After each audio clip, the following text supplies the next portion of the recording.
Welcome back to the Envision Homes Carolina YouTube channel, where we discuss all things real estate in the Carolinas. Today, we're going to be discussing a topic that comes up in the home buying process, the earnest money deposit. So what exactly is an earnest money deposit? Well, stay tuned to find out.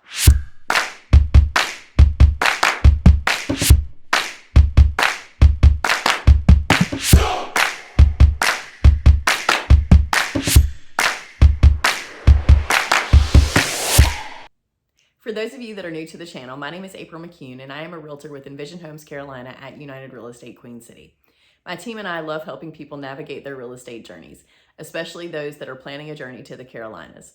So if you are planning a move, be sure to subscribe to our channel and let us show you around. So the burning question of the day, what is an earnest money deposit? Well, an earnest money deposit, also known as EMD, is simply a sum of money that a buyer pays to show their serious intent about purchasing a property. Like due diligence, the amount of the earnest money deposit is negotiated within the purchase contract and can be any amount that is agreed to by the buyer and the seller.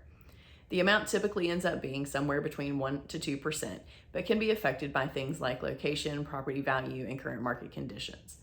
Like due diligence as well, if the buyer closes, the EMD is credited back to the buyer on the closing disclosure. Unlike due diligence, the earnest money deposit is delivered to the closing attorney, where it is held in their trust account until the contract either terminates or closes. If the buyer terminates the contract before the end of due diligence, the earnest money deposit is refunded to the buyer. If the buyer terminates after the end of due diligence, the money is then given to the seller as a form of liquidated damages for any time they spent off market.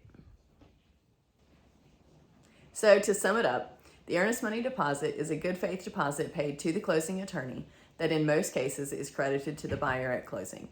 In the event of termination, before due diligence, the buyer gets a refund. After due diligence, the seller gets liquidated damages.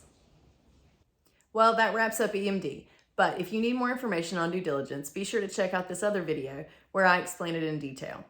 And as always, if you enjoyed this video, be sure to subscribe to our channel and come back next week to see what's new.